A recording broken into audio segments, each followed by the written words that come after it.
गुरुवाणी की तो बात छोड़ो, गुरुवाणी में तो बाद में आएंगे। पहले जिस सनातन धर्म की हम संतान हैं उसमें 4 वेद, 6 शास्त्र, 18 पुराण हैं और हर में अपनी महिमा का अलग वर्णन किया गया। अगर आप विष्णु पुराण को पढ़ेंगे तो विष्णु जी की महिमा का बखान है, आप गरुड़ पुराण को पढ़ेंगे तो गरुड़ जी की महिमा का बखान है, आप शिव पुराण को पढ़ेंगे तो भगवान शंकर का बखान है, मत्स्य पुराण को पढ़ेंगे तो जो भगवान ने मत्स्य अवतार लिया उसका बखान है। तो किसको कितना पढ़ेंगे, इसीलिए कहा कि पोथी पढ़ जन्मा पंडित भयानक। केवल कुछ ज्यादा पढ़ने की जरूरत नहीं है। इस भजन में बताया कि सतगुरु से कर ले प्यार हो नादान क्या है, क्योंकि ये जीवन जो है कहा मानव सीढ़ी मानव योनि अंत की सीढ़ी, फिसल गया तो बारी गई और समझ ले बंदे 1,84,000 वाली कमाई तेरी सारी गई। मानव की जो योनि है ये अंत की सीढ़ी है। जैसे हम छत पर सीढ़ी लगाते हैं तो अगर पहली सीढ़ी से फिसल जाते तो समझ जाते हैं, क्यों भैया जी? अगर धोखे से पहले डंडे पर अगर हम पैर रखें और फिसल जाएं तो समझ जाएंगे, क्योंकि उसकी दूरी जो है 1 फीट होती है जमीन से, पृथ्वी से। और अंत पर अगर हम चढ़ जाए पूरी 10 सीढ़ियों पर, 10 डंडों पर, और वहां से पैर फिसल जाए तो क्या होगा? कहीं के नहीं रहोगे ना, गिर जाओगे, हाथ पैर टूटेंगे। और अगर हुए उल्टे हार्ट अटैक की शिकायत हुई तो पता लगा कि राम नाम सत्य है, सत्य बोलो मुक्त है। लोग ये कहेंगे जरा भी अभी तो अच्छे थे। तो ऐसे ही ये योनि है मनुष्य की, अंत की सीढ़ी है। इसमें अगर जो फिसल गया तो एक बारी गई, फिर दोबारा से बारी नहीं आएगी, क्योंकि संतों ने लिखा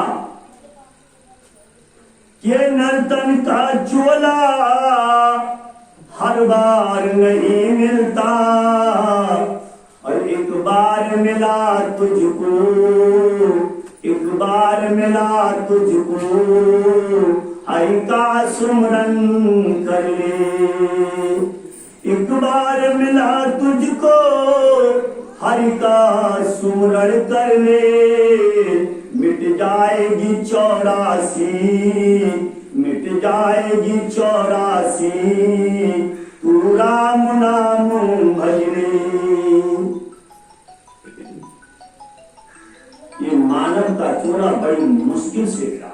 रामायण में इसको बड़े सुंदर ढंग से लिखा गया, क्योंकि मैं किसी वेद शास्त्र को नहीं पढ़ता।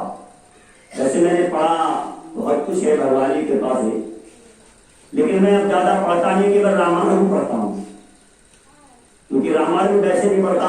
लोगों के घर में होती तो मुझे निमंत्रण मिलता, नहीं भी मिले तो भी मैं पहुंच जाता हूँ। तो पढ़ता हूँ तो केवल उसी पे चलता हूँ मैं ज्यादातर, और उसमें पूरा सत्संग की महिमा है 7 कांडों में।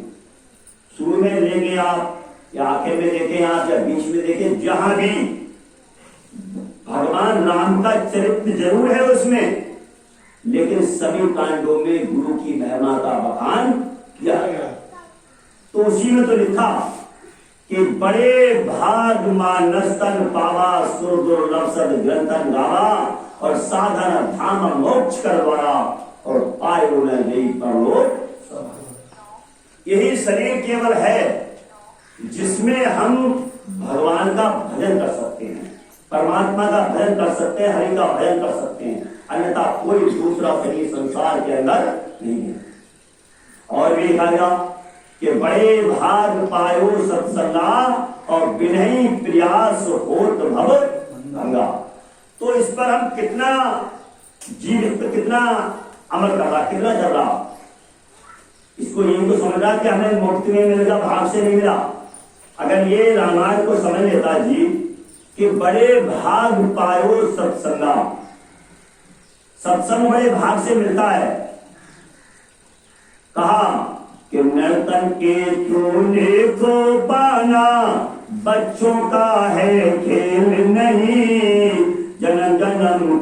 शुभ कर्मों का होता जब तक मेल नहीं।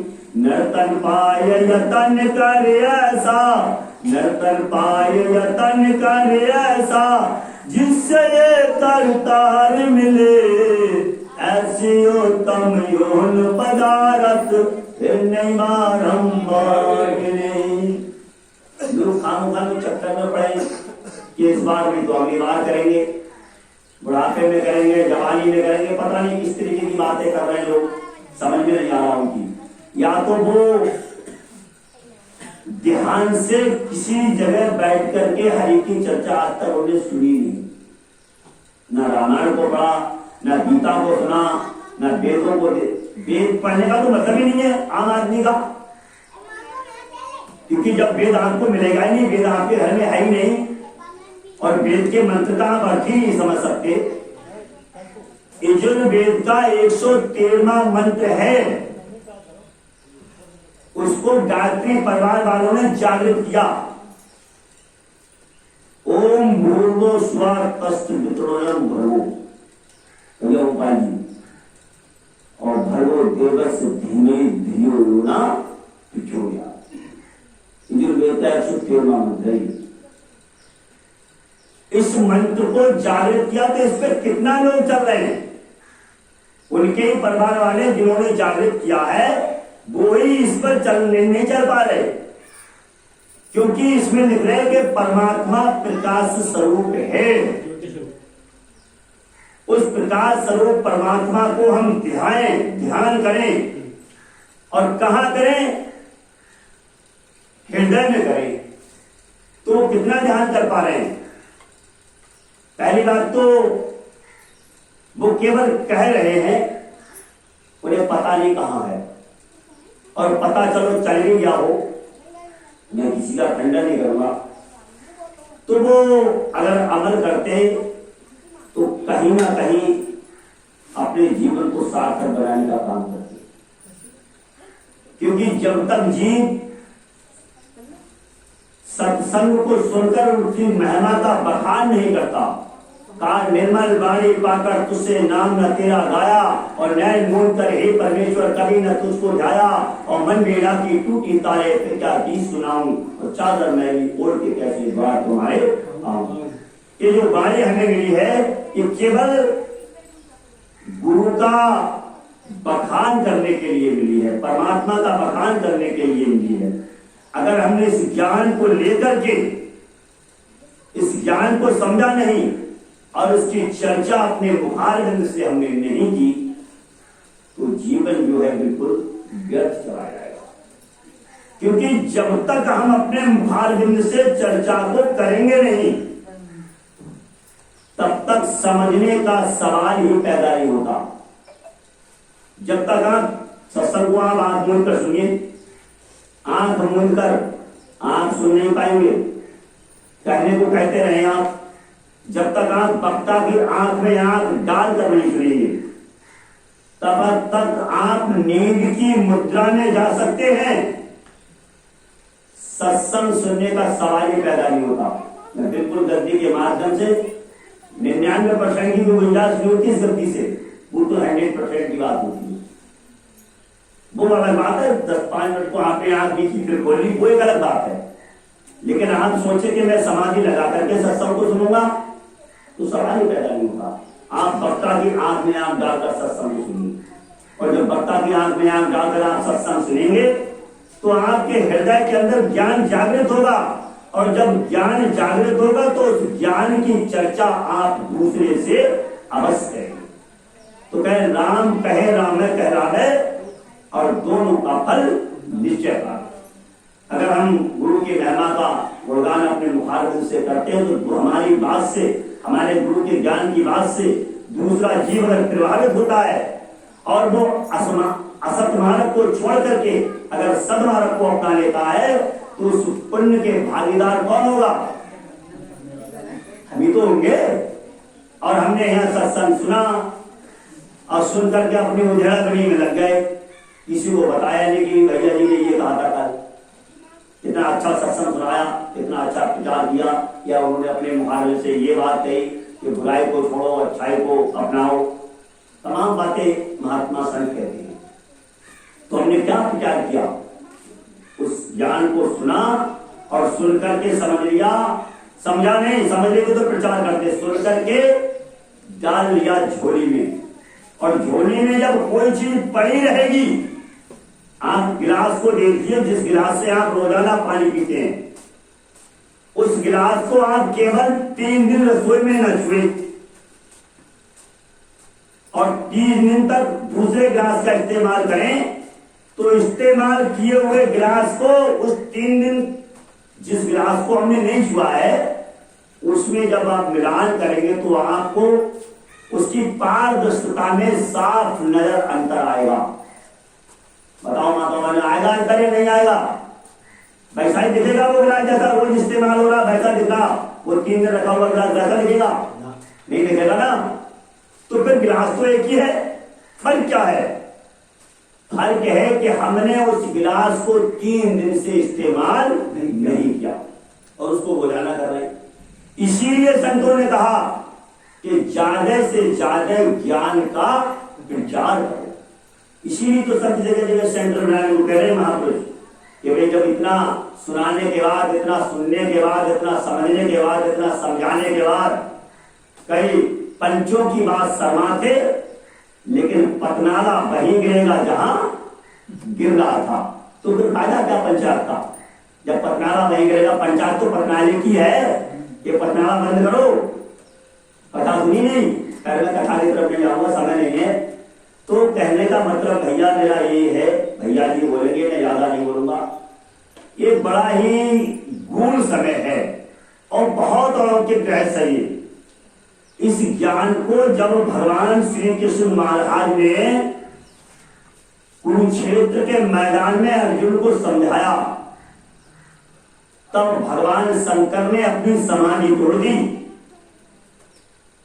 जो कभी समाधि नहीं तोड़ते हैं, और बड़ा लोगों ने प्रयास किया, कामदेव ने समाधि तोड़वाई तो भस्म कर दिया भगवान शंकर ने, लेकिन इस ज्ञान को सुनने के लिए उन्होंने समाधि को तोड़ा।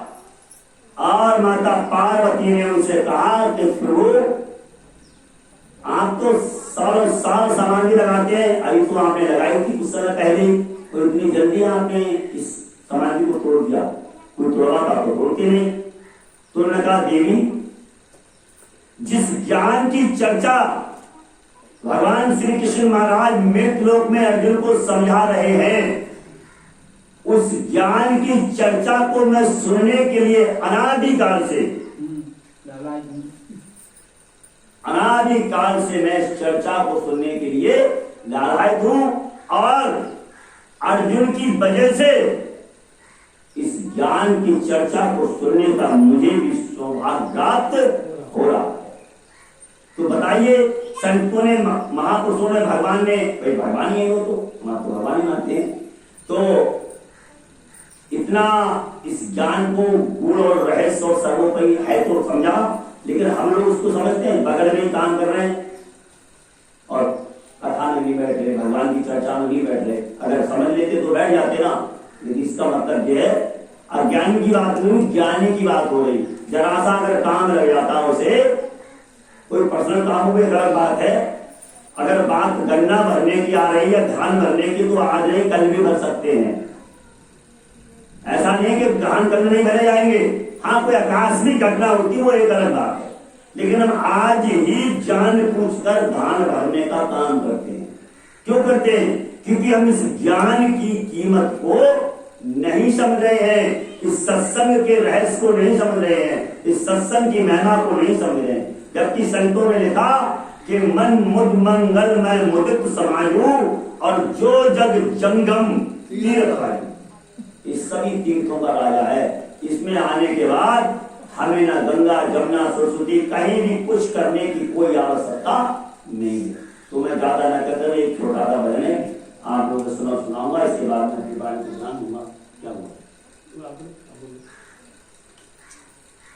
और मैंने मानस जन्म तुझको हीरा दिया, तूने सो कर गमाया तो मैं क्या करूं।